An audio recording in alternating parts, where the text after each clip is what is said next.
यह कहानी रोमांटिक और मार्कस नाम के लड़की जो अपनी सौतेली माँ से शारीरिक संबंध बनाना चाहता है। कहानी की शुरुआत में सारा नाम की एक औरत होती है जो बाथटब में नहा रही होती है। अचानक उससे करंट लग जाने से उसकी वहीं पर मौत हो जाती है। कुछ समय बाद का सीन दिखाया जाता है जिसमें एक एलिस नाम की औरत होती है जो अपने हस्बैंड पॉल के घर आई होती है। एलिस पॉल की दूसरी वाइफ होती है। पहली वाइफ बाथटब में नहाने से बिजली के करंट से मारी गई। पॉल एक बिजनेसमैन था जो बहुत ही अमीर था। वह अपने बेटे मार्कस का ख्याल ठीक से नहीं रख पाता था क्योंकि बिजनेस के चलते वह बाहर ज्यादा समय देता था, इसलिए उसे कम उम्र की लड़की से शादी कर ली जो मार्कस का पूरी तरह ध्यान रख। दूसरे सीन में एलिस मार्कस का ख्याल रखने के लिए घर पर आ जाती है। पॉल कहता है मार्कस का अभी पेपर खत्म होने के बाद एक हफ्ते बाद घर पर आएगा। एलिस देख रही होती है मार्कस समय से पहले घर पर आ गया है। एलिस पूछती है अभी इतनी जल्दी कैसे आ गए। मार्कस कहता है सारे बच्चे में चिकन पॉक्स वायरस फैल गया है इसलिए जल्दी छुट्टी हो गई। दूसरे दिन एलिस के पास पॉल का फोन आता है जो अपने बेटे मार्कस से बात करना चाहता है। एलिस अब मार्कस से बात कराने के लिए बाथरूम में जाती है जहाँ मार्कस नहा रहा होता है। मार्कस अपने डैडी से बात करता है। बाद में फोन एलिस को देता है जो एलिस अब पॉल से बात कर रही होती है। तभी मार्कस अपनी सौतेली माँ से इधर उधर छूने लगता है। अब एलिस को बहुत गुस्सा आता है लेकिन वह कुछ कहे बिना वहाँ से चली जाती है। अब एलिस मार्कस के साथ रहने के बाद उसे मालूम होता है कि मार्कस का कोई दोस्त नहीं है और पॉल की बिगड़ी हुई औलाद है। एलिस मार्कस का बहुत अच्छे से ख्याल रखती थी। दूसरे सीन में पॉल का सीन दिखाया जाता है जो बिजनेसमैन है। अब प्लेन से घर पर आ रहा होता है। एलिस और मार्कस अपने डैडी को लेने के लिए एयरपोर्ट जाते हैं। अब सभी लोग घर पर वापस आ रहे होते हैं। पॉल अपनी बीवी के प्रति शारीरिक संबंध बनाने का विचार लाता है जो उसे टच करता है। एलिस का मूड बनने लगता है। एलिस का ध्यान गाड़ी चलाने से हट जाता है जो एक्सीडेंट होने से बाल बाल बच जाते हैं। अब पॉल के घर का सीन दिखाया जाता है। पॉल मार्कस को खेलने के लिए बाहर भेज देता है और वह खुद एलिस के साथ शारीरिक संबंध बनाता है।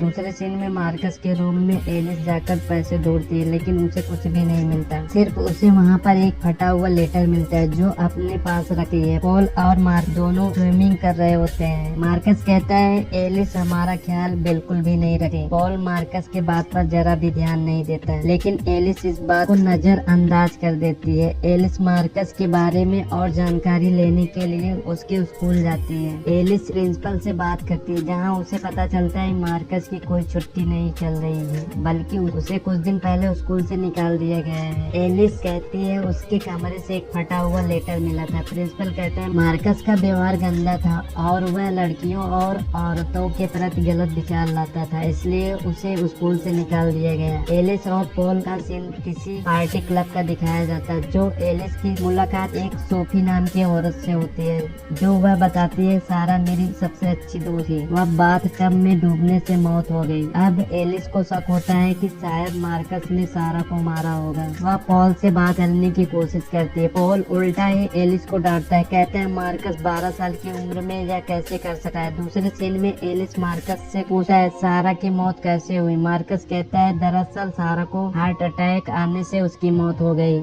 एलिस उसे डांटती है, कहती है इस बार झूठ मत बोलना और हमें लगता है कि उसकी मौत बाथटब में करंट लगने से हुई है। एलिस कहती है तुम तो बहुत कुछ जानती हो लेकिन मुझे नहीं बता रहे हो। मार्कस कहता है हाँ मुझे मालूम है लेकिन बताने से मुझे क्या फायदा होगा। एलिस कहती है मैं तुम्हें बहुत पैसे दे सकती हूँ। मार्कस मना कर देता है। फिर एलिस पूछती है तुम्हें क्या चाहिए। मार्कस कहता है मैं तुम्हें बिना कपड़ों के देखना चाहता हूँ। एलिस अब धीरे धीरे कपड़े निकालती है जिस पर मार्कस हर सवाल का जवाब देता है। सारा की मौत हार्ट अटैक के कारण हुई पर अब एलिस को विश्वास नहीं होता। अब एलिस मार्कस के ऊपर गुस्सा होकर वहाँ से चली जाती है। अब एलिस सारा की मौत के बारे में और जानना चाहती है जो मार्कस से पूछती है सारा को क्यों मारा। मार्कस कहता है हमें सारा बिल्कुल भी पसंद नहीं थी और हमें लोगों को टॉर्चर करके मारने में बहुत मजा आता है। मार्कस एलिस को वार्न करता है मरने की तुम्हारी बारी है। अब एलिस मेंटली डिस्टर्ब हो जाती है और अब मार्कस से डरती है क्योंकि मार्कस उसे कभी भी मार सकता है। अब एलिस की हालत धीरे धीरे खराब होने लगती है। उसे मेंटल हॉस्पिटल में रखा जाता है। अब एलिस